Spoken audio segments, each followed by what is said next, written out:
Good morning and live from Downing Street, welcome to the briefing. The first cabinet meeting of Liz Truss, the first of her premiership, has concluded.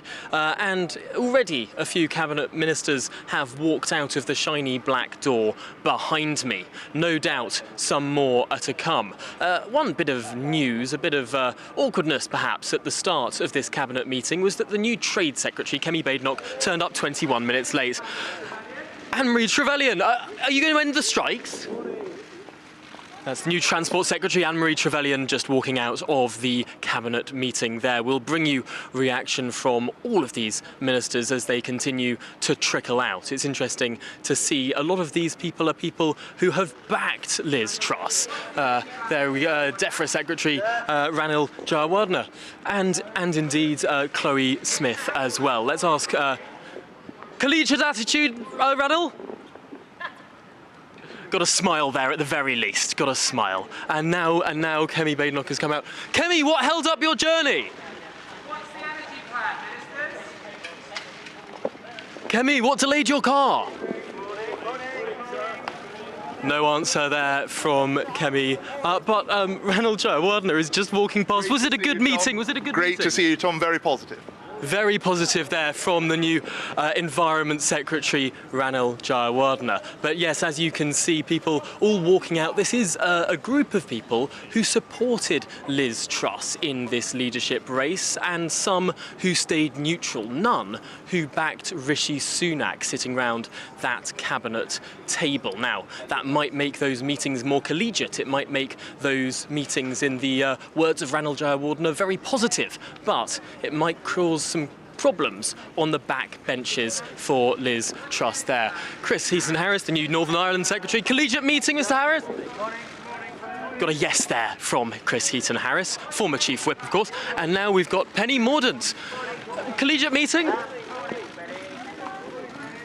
Pleased to be in Cabinet?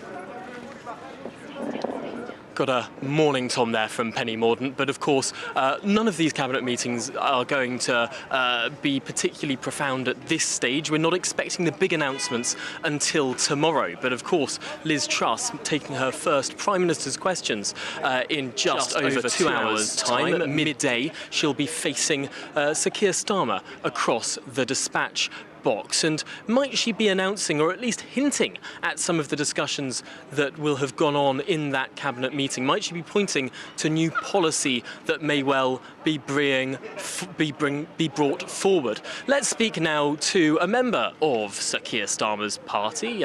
Luke Pollard is the Shadow Armed Forces Minister, Labour MP for Plymouth. Luke, thank you for joining us this morning on the programme. I suppose it's going to be a challenge for Sir Keir Starmer. A very different personality he's up against now. Liz Truss, someone perhaps more serious and less blustery than her predecessor. Well, it certainly will be a different PMQs. I'm expecting the approach from Keir to remain broadly the same, forensic in its scrutiny, really clear and robust about what are the problems and what are the solutions. But I don't always think Liz Truss is the best Commons performer. She sometimes struggles to communicate in an empathetic way. And so with the...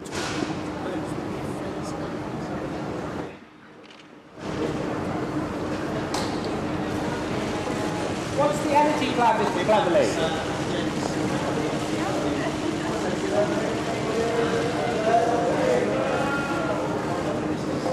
Getting to people and businesses. I'm sorry, I believe we're having a few audio issues there. Luke Pollard, I believe we've just got your sound back there. Could you repeat that very last point that you were just making? Yeah, I mean, I'm not a fan of Prime Minister's question times. I don't like the bear pit atmosphere. Lots of Tory MPs behaving like school kids I don't think is a good look. But I do want to hear the Prime Minister talk about how she plans to freeze energy bills, how she plans to help households and businesses affected by spiralling energy costs. And I do worry that her approach of loading massive amounts of debt onto the taxpayer, not tackling the huge profits of oil and gas companies by having a decent windfall tax on them, I'm not sure that's the way forward that we need as a country.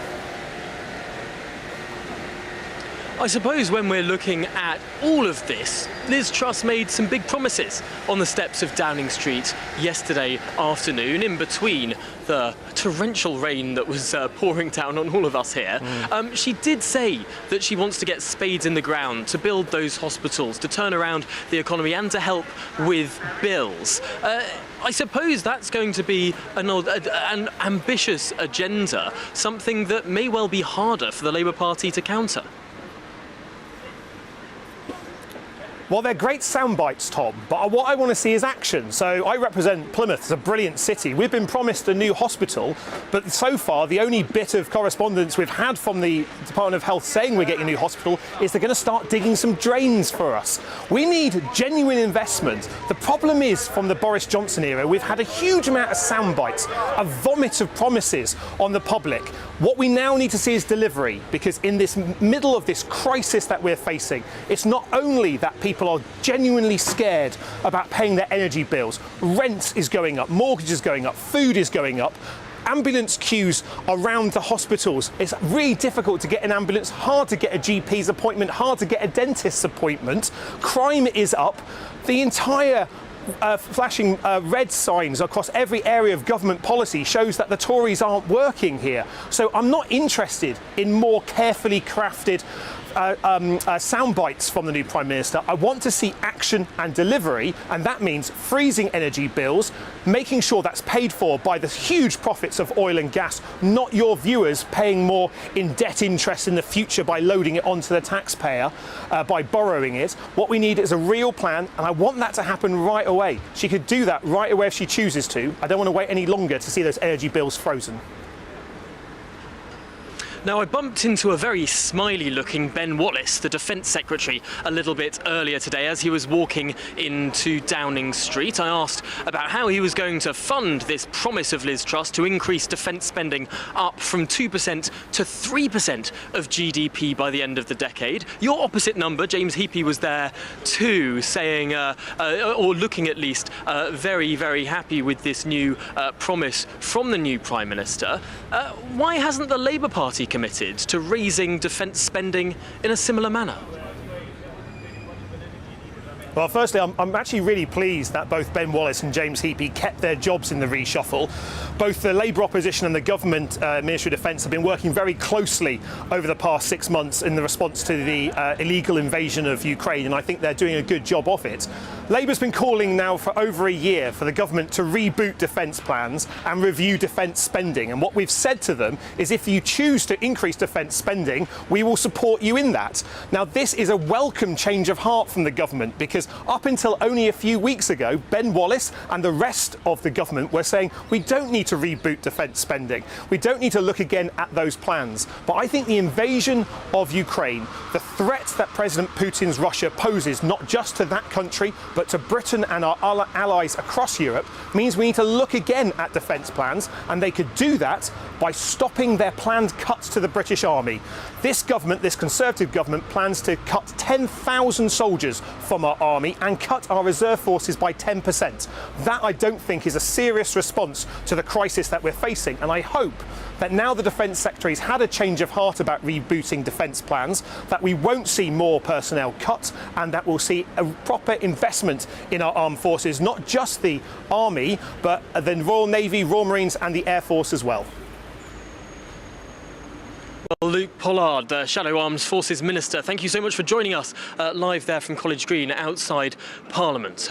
I'm still standing here in Downing Street, of course, and we'll keep you abreast of any further Cabinet Ministers walking out of that shiny door behind me. But for now, let's turn to Mark Littlewood, the Director General of the Institute of Economic Affairs, who knows Liz Truss fairly well. Not only has he, of course, worked with her in policy terms, directing the Institute of Economic Affairs for the last decade or so, but also, Mark Littlewood, you were at university with Liz Truss. What did you make of her then?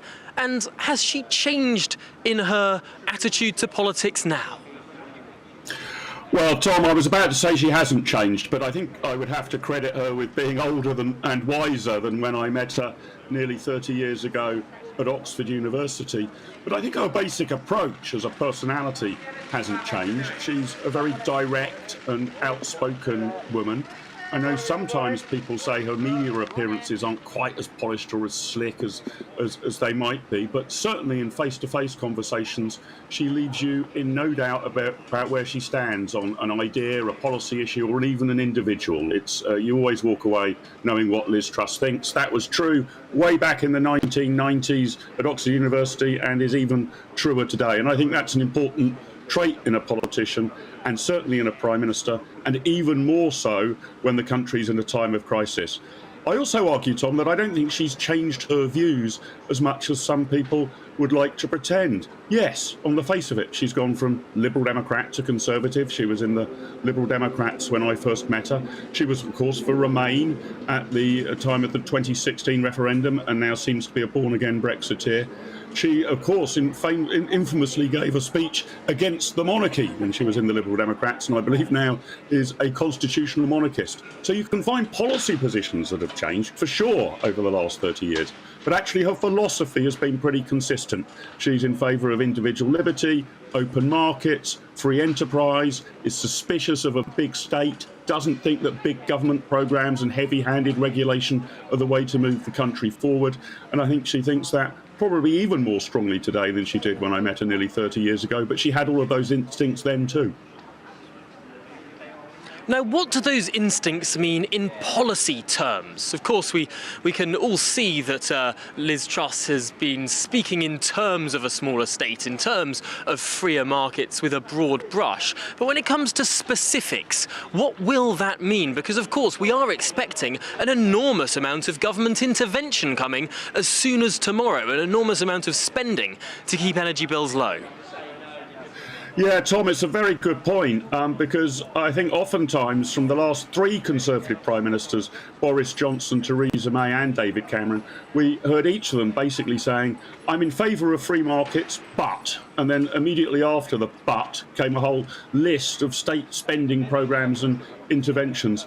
I think that Liz Truss is a rather more grounded and committed supporter of free markets, but I do await the energy announcements with some degree of trepidation. There would be an irony if we actually get a sort of free market enterprise, pro-enterprise government, and its first big move is a huge intervention in the energy market. But let's see the details. If it is a huge intervention, I hope it's a short-term one if there's any price fixing going on. And to kind of give the new government some credit, the energy market is so broken at the moment. It's been so rigged and interfered with now for about 20 years that it would be quite difficult just to click your fingers and move to a proper liberalised energy market. But I would hope the government want to get us there in due course. They might just need to buy some time. More generally, if I was to be a bit more optimistic and put aside my trepidation about what we might hear about the energy package, she actually said as her opening gambit on the streets, on the podium at number 10 Downing Street, Tom, you would have heard her yesterday, her first commitment was to free markets and lower taxes. And we might not hear the details of that in the next 24, 48 hours, but we will do at the emergency budget in perhaps 2 weeks' time. And I'm keeping a beady eye on that. I think that will really tell us how radical this government's going to be. Will we see not just the reverse in national insurance rises that Rishi Sunak put up and a reverse of the corporation tax rise? We know we're going to get those, but are we going to get something a bit meatier than that? Perhaps a reduction in VAT, for example, perhaps a reduction in business rates. I'm speculating. But I think that will really tell us how committed to tax cutting and free markets and enterprise this government is. And I'm looking forward to that emergency budget, perhaps with a bit more optimism than tomorrow's announcement on energy policy.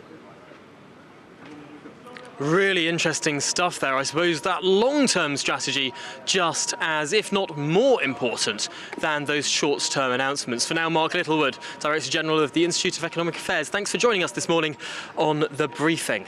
Well, I'm delighted to say that now I'm joined live in Downing Street by the Whitehall correspondent for the Daily Telegraph. Tony Diver is with me now. And I suppose let's look back at yesterday. Let's look back at how the day panned out. At first, that speech just a few metres away from us now by Liz Truss, and then a relatively well orchestrated reshuffle, or at least appointment of a cabinet. Was this a smooth-running first day for Liz Truss? Well, it seemed to be, didn't it? I mean, I think what happened yesterday is we saw the execution of a cabinet plan that had been drawn up quite a long time ago. We know that some of these people, Kwasi Kwarteng, Therese Coffey, some of these big hitters, had been offered their jobs some time ago, and it was all sort of just put into operation yesterday. Ordinarily, when we have a reshuffle, you always have the sort of wild card of some people perhaps being annoyed that they were being sacked or saying no to a job that they've been offered. In reality, when you've got a new Prime Minister, it's basically up to them to appoint their cabinet. I mean, if anything, it's surprising that it took as long as it did, but I suppose you have to have people walking up Downing Street to be captured by the TV cameras to get that sense of drama about a new Prime Minister's tenure. And it seems that ministers then overnight were working in department, working on stuff for today, and she's woken up this morning, let's not speak too early, but it seems with a relatively well-formed cabinet. It's interesting. I hope you're not saying that we're just standing here for theatrical purposes only. These ministers all knowing what jobs they were getting and doing the walk anyway. While we walk out, Michael Ellis there, the new Attorney General, I believe. It's very hard to try and remember what all of these different points are. But Michael Ellis, like so many people around this cabinet table, backed Liz Truss. No one sitting around the cabinet table backed Rishi Sunak. Will that be a problem for Liz Truss when it comes to party unity? Well, I thought it was interesting that the first sackings that we heard of, in fact, the only people that tweeted their sort of sackings very publicly early on were those ones who were huge backers of Rishi Sunak. We had Grant Shapps and Steve Barclay. You know, it almost seemed as if she was making a bit of a show of the fact that she was sacking the people who backed the other guy. And yeah, as you say, there's very little support from now in the cabinet. Now, there is a bit of disquiet on the backbenches already about this. There was a feeling that perhaps she should have put together a unity cabinet, bring together the party before the next general election. But those on her side, those allies of hers, say, well, she's well within her right to appoint loyalists. She's well within her right to appoint supporters, because fundamentally she does need these people to support her in her cabinet up until the next election. We can't be having any more cabinet infighting, which is exactly what we've just left behind. I suppose that's a more unified cabinet, but potentially the largest number of big beasts on the backbenches of the Conservative Party for a very, very long time. And when you've got a lot of people who sort of think of themselves as big beasts in a party, perhaps more independent-minded, party management might become really rather difficult. Well, that's right, and you saw in Grant Shapps' resignation tweet, you might generously call it, yesterday, he said that he described himself as an independent-minded backbencher who will be a strong voice for his constituency on the backbenches. That is a signal to Liz Truss that he's not going to be going quietly, he's not going to sit there and quietly support the government. He is going to have his own opinion on things, and someone else pointed out yesterday, you've got Grant Shapps and you've also got Gavin Williamson, the two men who were known as the sort of operators behind the throne, who were drawing together their spreadsheets of supporters and people who were going to vote for whatever piece of legislation it was. You've now got those operators potentially working against the government. In fact, I actually saw Gavin Williamson wandering the streets of Westminster last night, and one wonders what he was plotting as he was walking around. I think you're right. I think there will be a sense of trepidation from Downing Street. There might be some plotting going on. Well, fascinating stuff there. Tony Diver, Whitehall correspondent for The Telegraph, thank you so much for joining us here live in Downing Street this morning. Now, that is a fearsome prospect for Liz Truss. Perhaps a smoother running number 10, a smoother running cabinet of allies, but maybe some trouble ahead on those green benches, some trouble ahead in Parliament. But what of the economics of this all? Let's turn now to the independent economist Julian Jessup, who has been analysing some of the proposals that have been spoken about with regard to Liz Truss and her agenda. Julian Jessup, first of all, should we be worried about a massively ballooning deficit? We're expecting, perhaps as soon as tomorrow, an enormous energy package, perhaps running over £100 billion of extra spending. We're expecting tax cuts as well. Can the country afford it? Well, first of all, I see a few minutes ago you had on my friend and colleague Mark Littlewood from the Institute of Economic Affairs, and actually I largely agree with what he said. I think that the new government is clearly committed to free market principles and to tax cuts, but it is striking that the very first thing they're going to do is to spend probably well over $100 billion on intervening in the energy market and propping up household budgets and supporting businesses. Now, As it happens, I think that's probably the least bad of the various bad options out there. Clearly, there's a massive economic and social crisis coming over the winter if bills were allowed to rise as much as the wholesale prices have increased. So I think some bold intervention is needed, but clearly it is worrying.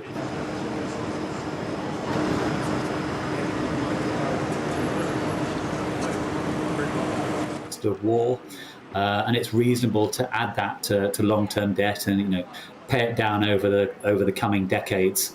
But unless it's backed up also by a strong pro-growth strategy that includes some decent supply-side reforms, well-targeted tax cuts amongst them, but fixing the underlying problems in the energy market and the housing market and so on, then I think the markets are right to remain nervous.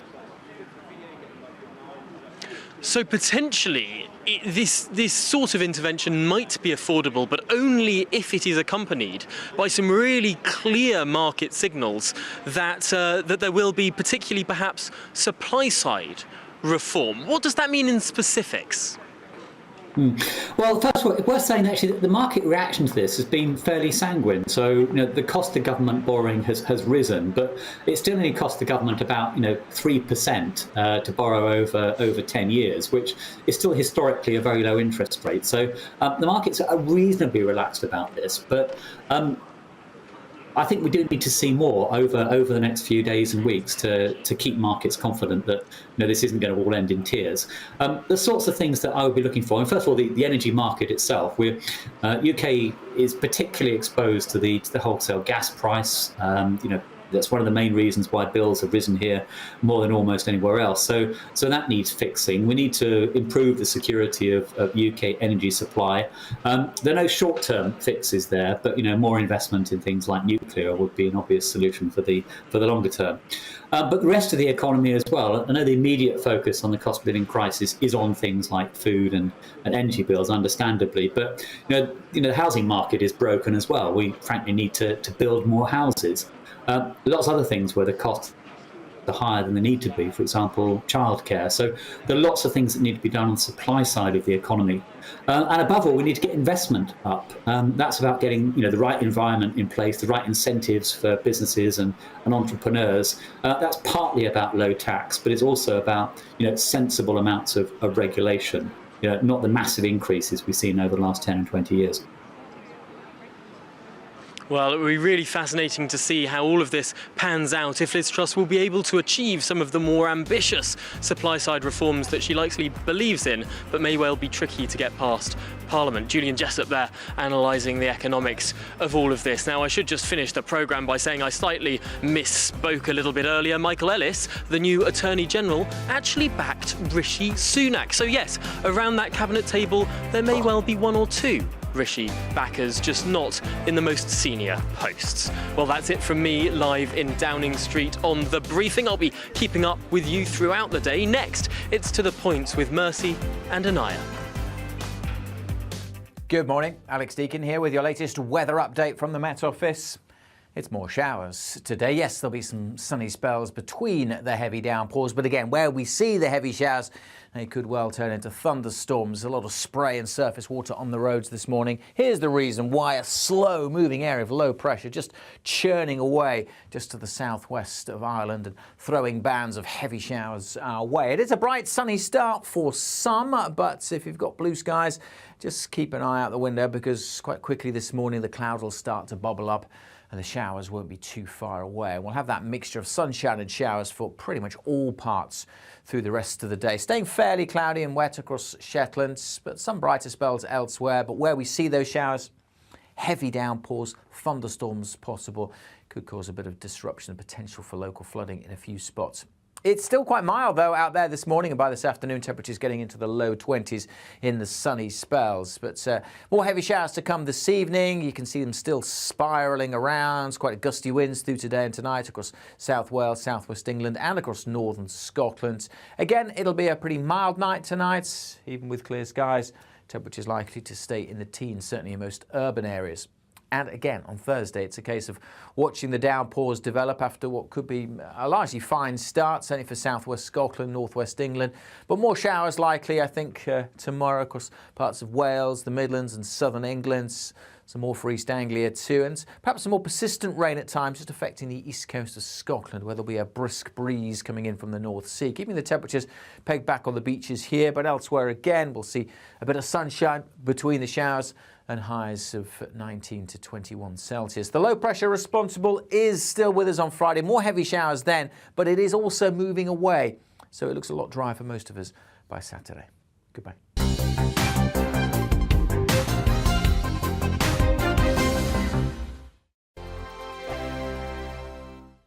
We are GB News. And we'd like to say thank you to each and every one of you for helping our great nation find its voice. We're absolutely everywhere. Across England, Scotland, Wales and Northern Ireland. On TV, on radio and online. We're proud to be the People's Channel, Britain's news channel.